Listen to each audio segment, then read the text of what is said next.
Graça e paz, povo de Deus, mais uma vez com vocês aqui com um estudo para o canal Frutificai. Hoje nós vamos falar de um personagem muito interessante, José, a esperança de uma nação. Esse é o tema de hoje e nós temos muito a falar desse homem que foi um exemplo de integridade, de estar diante da presença do Senhor, de ser uma pessoa separada e, mais do que tudo, o homem de coração perdoador. Então vamos começar lendo a palavra do Senhor que diz em Gênesis capítulo 45, do verso 5 até o 8, que diz o seguinte: Agora, pois, não vos entristeçais, nem vos pese aos vossos olhos por me haverdes vendido para cá, porque para a conservação da vida Deus me enviou adiante de vós, porque já houve 2 anos de fome no meio da terra, e ainda restam 5 anos em que não haverá lavoura nem cega, pelo que Deus me enviou adiante de vós, para conservar a vossa sucessão na terra e para guardar-vos em vida por um grande livramento. Assim, não foste vós que me enviaste para cá, senão Deus, que me tem posto por pai de Faraó e por senhor de toda a sua casa e como regente em toda a terra do Egito. Então, começa agora o canal Frutificai.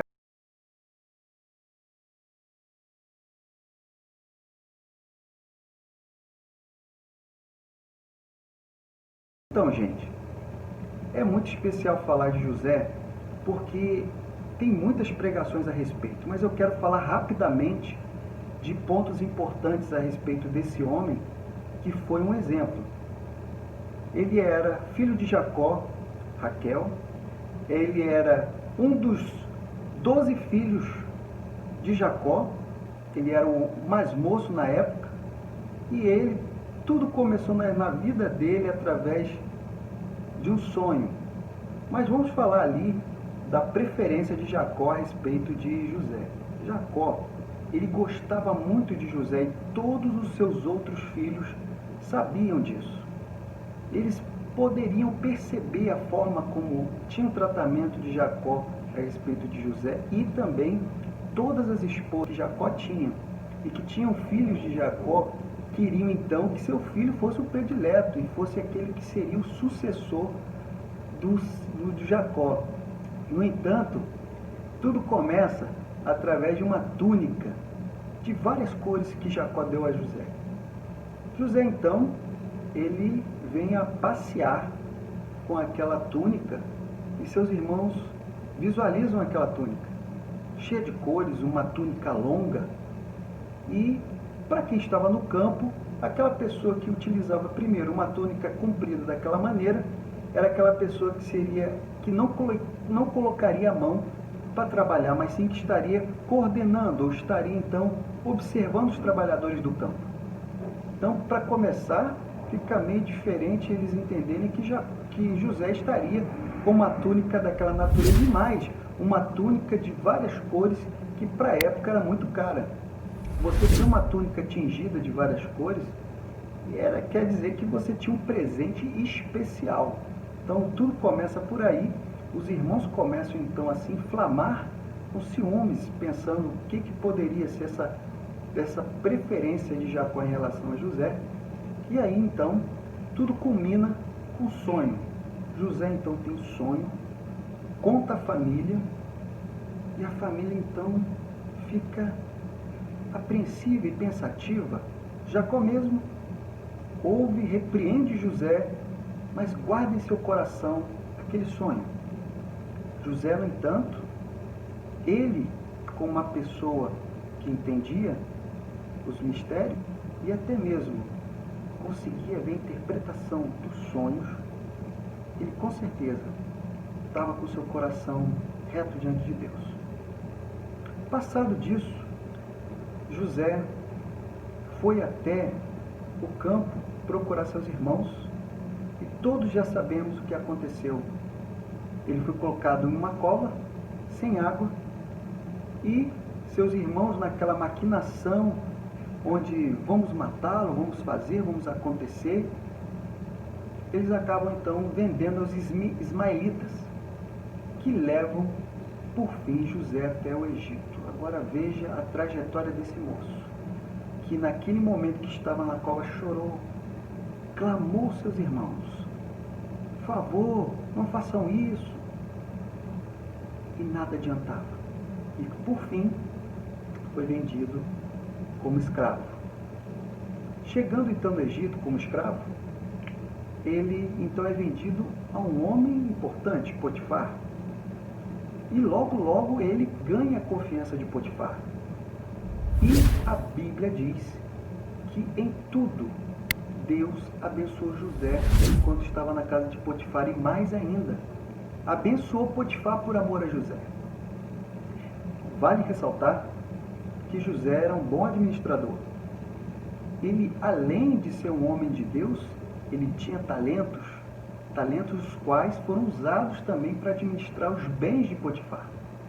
E isso fez com que ele fosse abençoado e fez com que também Potifar fosse então melhorando as suas posses, os seus bens, e tudo que ele tinha foi só sendo abençoado. Então, veja bem, José, apesar de ser um homem de Deus, ele era também um homem talentoso, um homem que tinha lá as suas qualidades também profissionais. Passado isso, nós sabemos que ele já tinha passado o primeiro golpe, que foi ser vendido como escravo, e pelos seus irmãos. Mas houve o segundo golpe.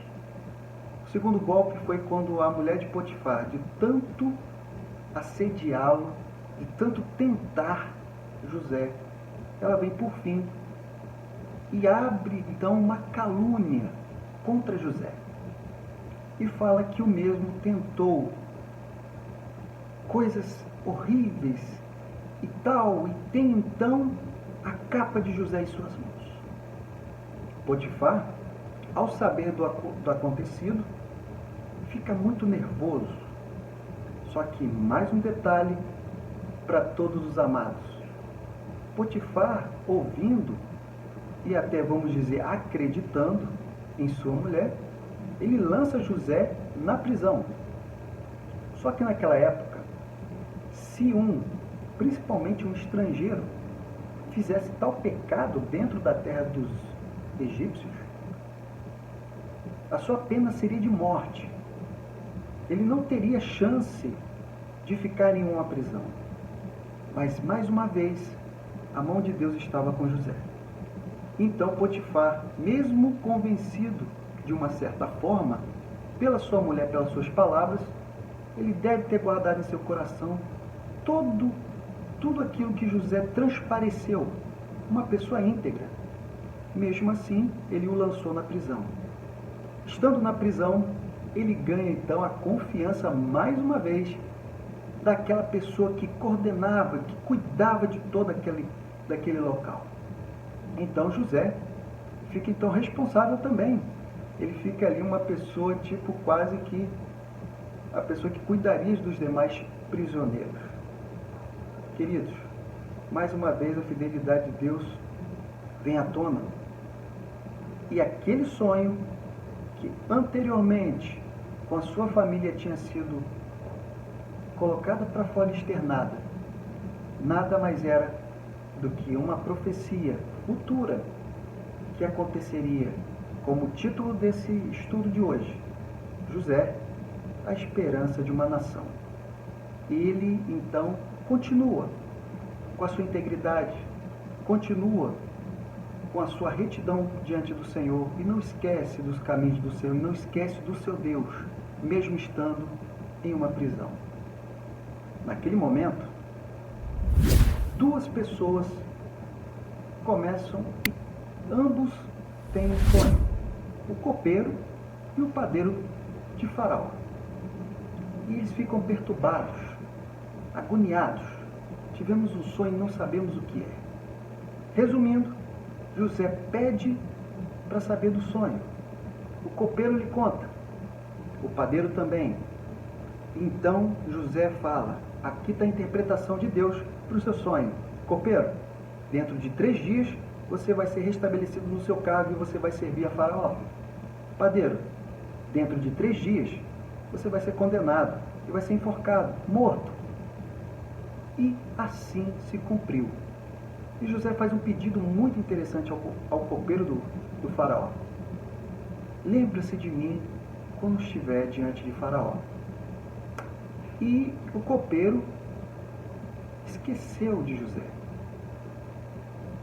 E durante 2 anos, José continuou lá. Até que Faraó tem um sonho. Faraó tem um sonho, ninguém consegue interpretar, todos ficam tentando dar uma interpretação e o Faraó queria saber o que significava o seu sonho. Ninguém conseguiu, ninguém teve capacidade de dizer ao certo a Faraó o que significava. Até então, que o copeiro que esteve com José na prisão se lembrou dos seus pecados e disse: lembro-me, Faraó, dos meus pecados, quando estive na prisão e conheci um jovem hebreu. E eu tive um sonho e lhe contei. E ele interpretou. E é da forma como ele interpretou, aqui estou eu hoje, servindo ao Faraó. Faraó então não perde tempo. Pede então que tragam-lhe José para que ele possa estar em sua presença. E antes, fazem-lhe a barba, dão banho em José, vestem José para estar então na presença de Faraó. Olha em que situação José se encontrava. José então chega, Faraó conta-lhe os sonhos, que eram 2, e José diz: meu senhor, são 2 sonhos, mas a interpretação é uma só. São 7 anos de muita fartura, de muita abundância, e 7 anos de muita fome, de seca.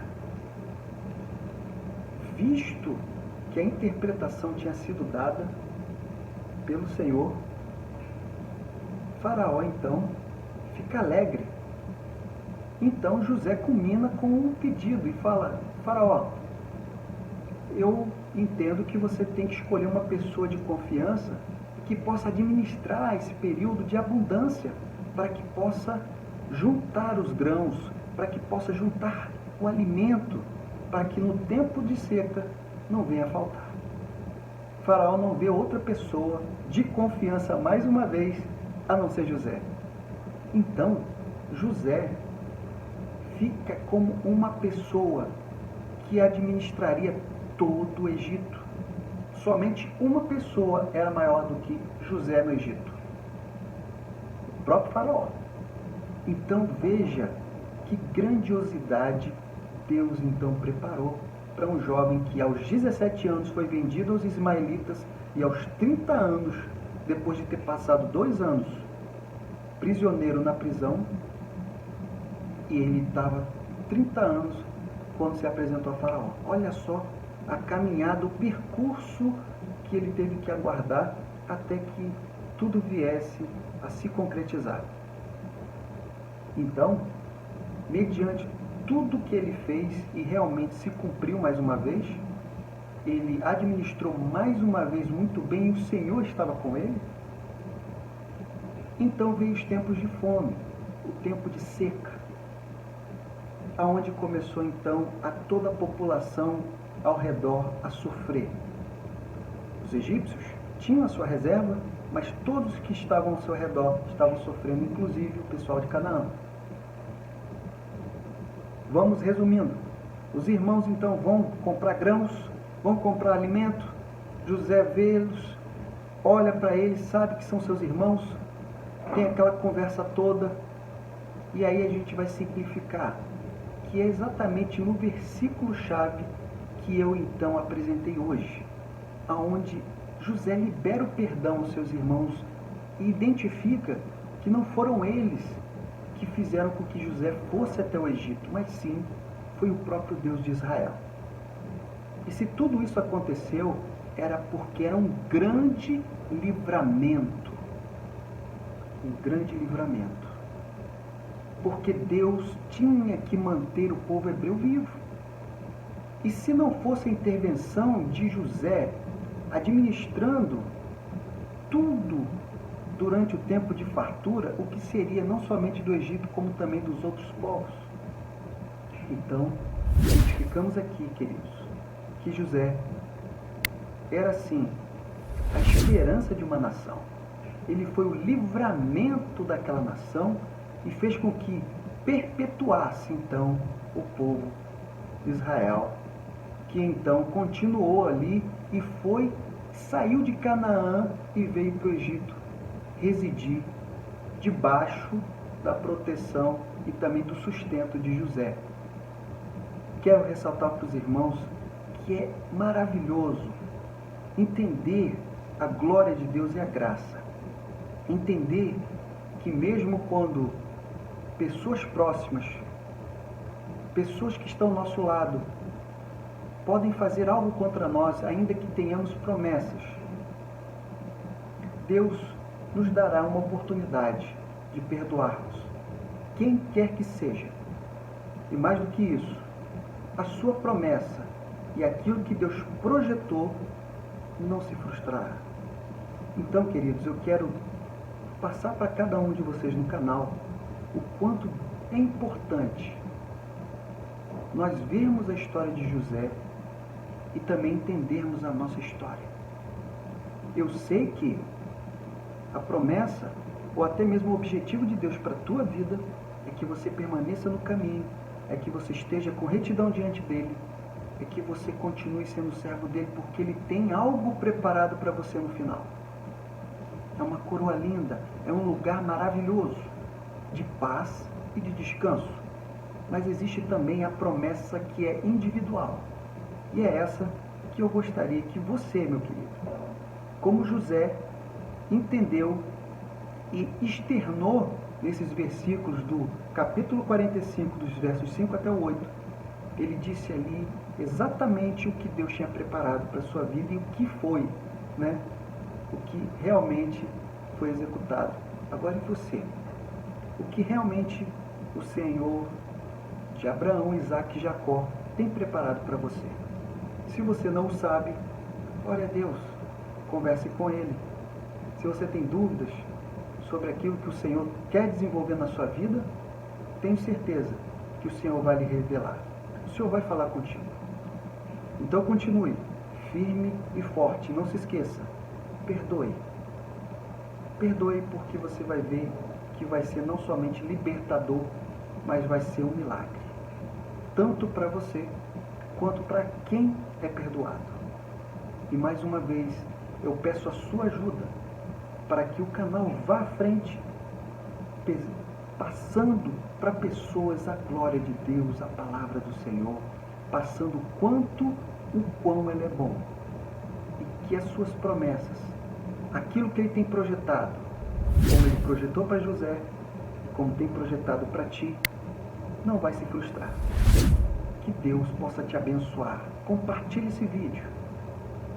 Inscreva-se. Se você não é inscrito, inscreva-se. E continue conosco. E o canal Frutificai vai continuar com você sempre. Demonstrando a palavra de Deus. Demonstrando a essência de como Deus é bom. E a sua glória permanece para sempre. Que o Senhor vos abençoe em nome de Jesus.